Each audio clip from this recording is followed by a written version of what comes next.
कल्पना करो अगर आज अचानक आसमान से बारिश शुरू हो जाए।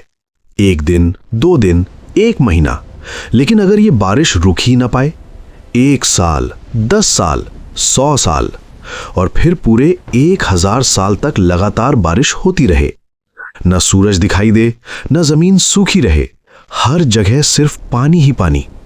सुनने में ये किसी साइंस फिक्शन फिल्म जैसा लगता है, लेकिन हैरान करने वाली बात यह है कि पृथ्वी के इतिहास में ऐसा सच में हो चुका है।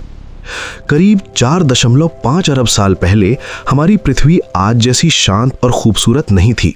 वो एक जलता हुआ आग का गोला थी। वैज्ञानिक इस समय को हार्डियन इयॉन कहते हैं। उस समय पृथ्वी पर जमीन पिघले हुए लावा से भरी थी। हर जगह विशाल ज्वालामुखी फट रहे थे। आसमान जहरीली गैसों और राख से ढका हुआ था और सबसे बड़ी बात, पृथ्वी पर पानी की एक बूंद भी नहीं थी। लेकिन फिर कुछ ऐसा हुआ जिसने इस आग के गोले को बदलकर नीला ग्रह बना दिया। धीरे धीरे पृथ्वी ठंडी होने लगी। ज्वालामुखियों से भारी मात्रा में गैसें निकल रही थी। इन गैसों में शामिल थीं कार्बन डाइऑक्साइड, नाइट्रोजन, सल्फर गैसें और सबसे महत्वपूर्ण जल वाष्प। धीरे धीरे इन गैसों ने मिलकर पृथ्वी के चारों तरफ एक घना वायुमंडल बना दिया।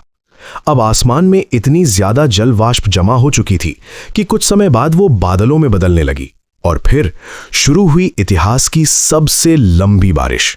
जब पृथ्वी का तापमान और कम हुआ तो वायुमंडल में मौजूद जल वाष्प संघनित होकर विशाल बादलों में बदल गई और फिर आसमान से बरसने लगा लगातार मूसलाधार पानी। ये साधारण बारिश नहीं थी, ये ऐसी बारिश थी जो शायद सैकड़ों से हजारों साल तक चलती रही।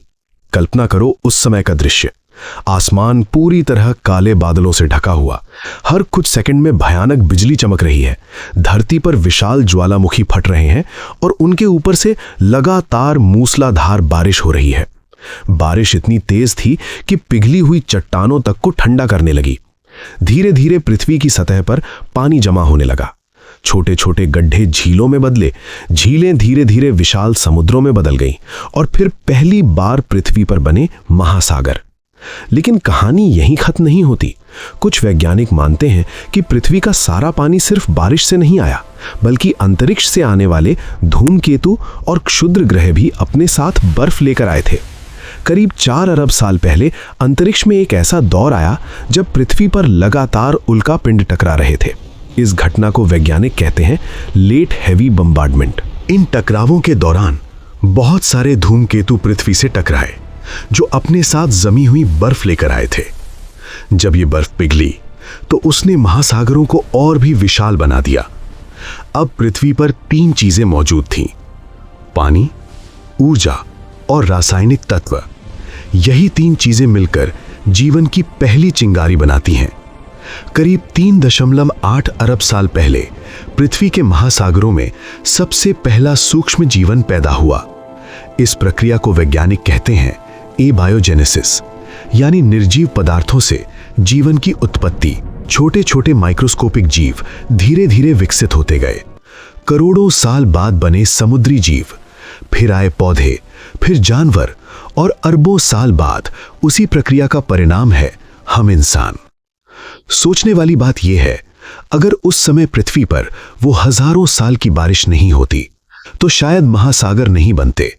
अगर महासागर नहीं बनते तो जीवन भी शायद कभी पैदा नहीं होता, और अगर जीवन नहीं होता तो आज हम भी यहां नहीं होते। यानी किसी समय आसमान से गिरने वाली बारिश ने ही इस पूरे ग्रह को जीवन का घर बना दिया। लेकिन एक सवाल अभी भी बाकी है, क्या ब्रह्मांड में कहीं और भी किसी ग्रह पर ऐसी ही बारिश हो रही होगी जहां से किसी नए जीवन की कहानी अभी शुरू होने वाली हो?